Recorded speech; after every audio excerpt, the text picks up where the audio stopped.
I've got a role of the coach. This is a risk assessment thing, and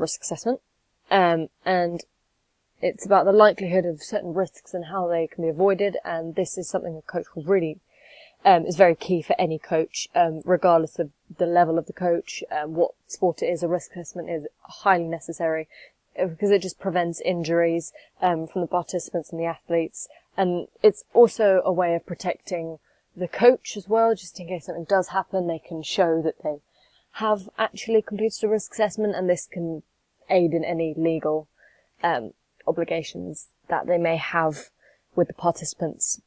And obviously it also protects the athletes, because you know that the facilities and the surface of the floor that you'll be working on is good enough and will not cause you any injury. And as a coach, you need to try and prevent as many risks as you possibly can. And if the preventative methods don't work, then you need to have actions in place on what you would do in that situation, and the actions necessary that you would need to then complete afterwards. And health and safety really comes into this. Key responsibility is managing the safety of everyone involved. So usually those who are under the age of 18,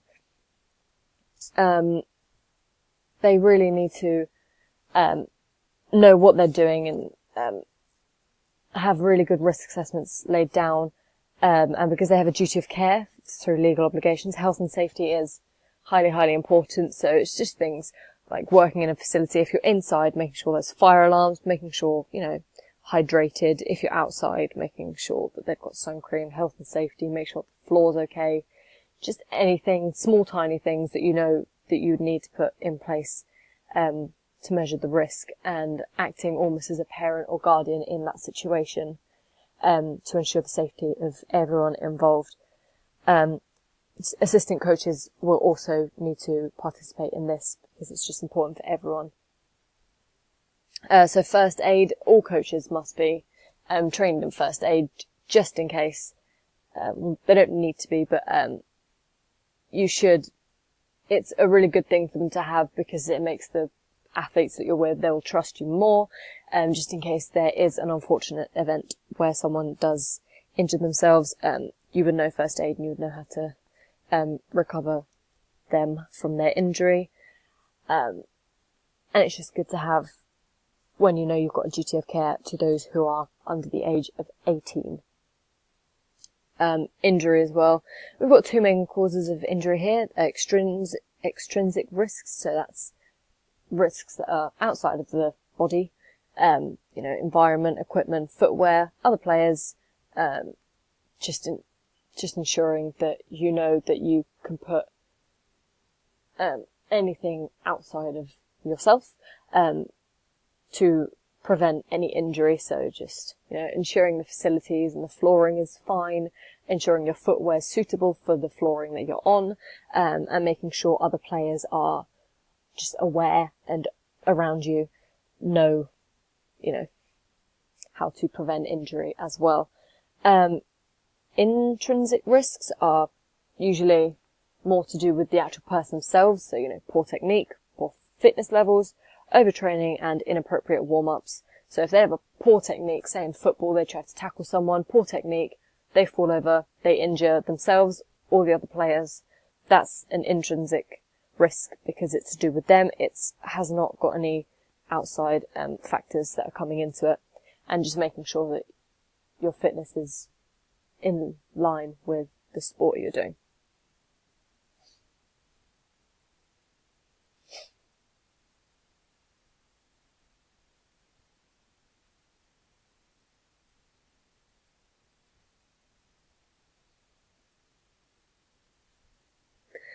That was just a little negative there to show what can happen if you wear the incorrect footwear.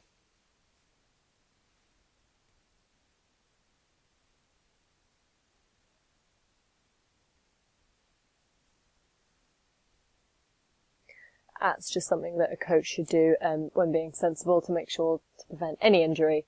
Like we saw in the first video, we don't want them to fall over and hurt themselves. Again, back to the duty of care. Coaches have a duty of care to any individuals under the age of 18, or duty of care can also be known as loco parentis. That's just when they step in as the sort of parent guardian figure. When they are leading a session, they are technically looking after them in that time. However, coaches are not the only ones that would need to have this role.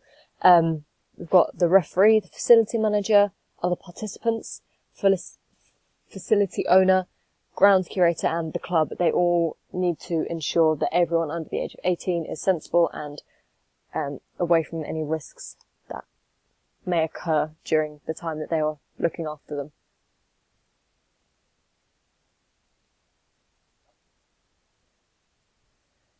There's certain things that coaches or any of the other people that we mentioned can do to make sure that the duty of care is, good enough to make sure that they're all okay. They've got registers of attendance just so you know where everyone is, just so you know everyone has arrived. You don't lose anyone, and if you do, you have a register of attendance to show that they did actually turn up. Records of contact details as well, just in case, someone does get lost. You need to phone their parents, or they get injured, you need to phone their parents. Any emergencies, it's really good to have that contact just in case something does go horribly wrong. Appropriate supervision ratios as well, so making sure that you're not just supervising one area of a football pitch if it's a football match, making sure that you can see all the players, making sure they're all okay if you're leading a training session, making sure you're not focusing on just certain players, making sure you can supervise everyone and see them all clearly. And information on specific medical conditions, so if someone has, asthma, that they may not be able to complete certain activities that may make them out of breath and cause an asthma attack. Just little nuggets of information like that can be really helpful to any coaches that have to deal with participants who have any conditions that may prevent them from doing certain exercises. First aid provision as well, like I mentioned before, it's just very useful to have. So appropriate recruitment and selection processes. So by doing this, you just know that the players you've got know what they're doing.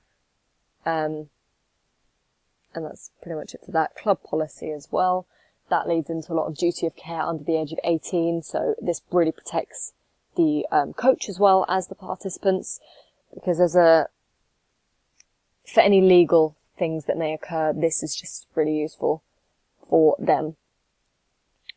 We've got CPD training in safeguarding and selection processes. So this is just mostly for the participants or the parents of the participants if they're under the age of 18, to know that the coach knows what they're doing, they know how to look after them, and they know what is right and what is wrong and how to behave.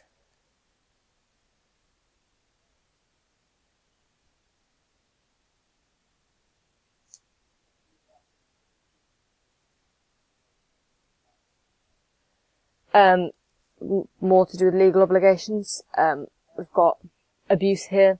Sadly, this is something that does occur, and coaches need to be aware of it.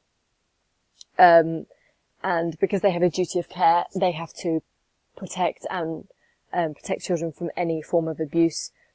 We've got the 4 different forms of abuse here. It's neglect, emotional abuse, sexual abuse, and physical abuse. And the coaches must be able to recognise indicators or signs that any of this is going on. And through doing that, they make sure that their legal obligations is to prevent this, and tell someone higher up just to make sure that the child is safe. So some ways that they can point this out is through unexplained bruises or marks if they may see any. Sexually explicit language. This can be a big indicator that the person's feeling quite exposed almost, so they really put themselves out there. That's quite a big factor that many people seem to ignore. And sudden changes in behaviour. So if you've got someone that's usually very lively and very open and quite, really likes to get involved, if they suddenly turn around and just don't really participate, don't really talk to anyone, and they're not their usual selves, then that can be an indicator that something is going on and it's maybe worth the coach asking them. Or if something is disclosed between one of the athletes that they are coaching and the actual coach, if they are told, then that's usually something that they would then have to pass that information on to someone higher to make sure that the child is not suffering any abuse.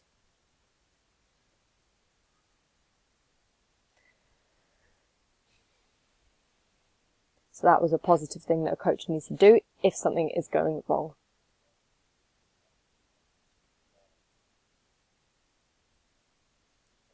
That's something that a coach should not do if you have a child that does not look like their normal self and they tell you they're fine. It's worth the coach just pushing to see if they can get anything from them.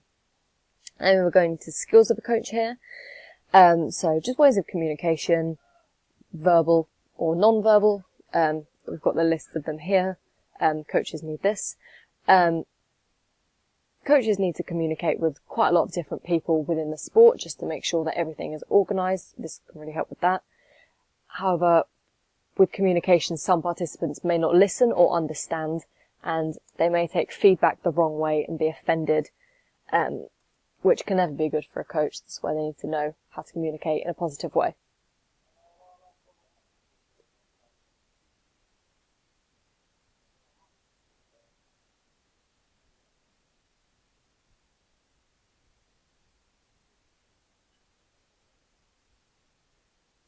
So that's a positive way, is using demonstration and clear understanding and communication to teach him the correct way of doing it. Different people communicate differently.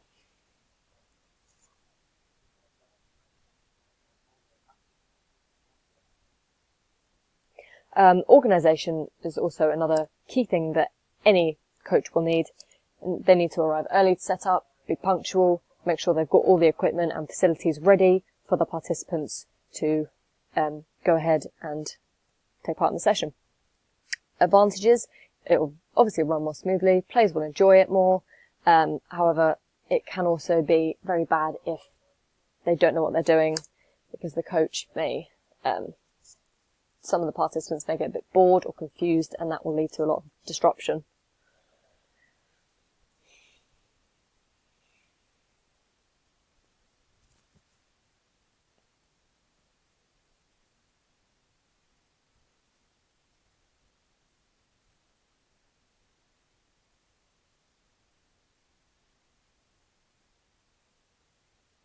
That's just something that that's just a positive way that a coach can be organised, and you can see that the participants are listening very clearly there.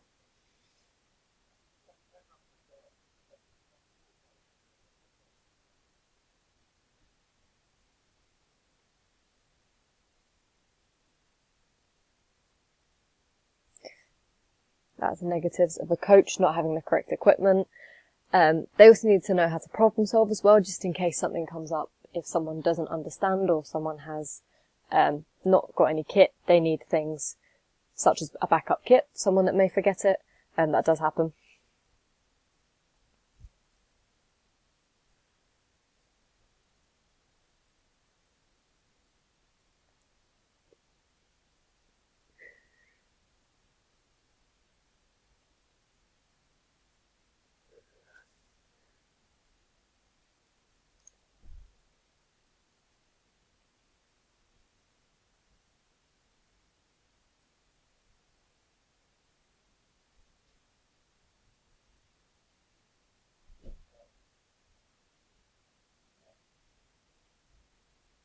That's positive of a coach problem solving if someone doesn't understand or do very well.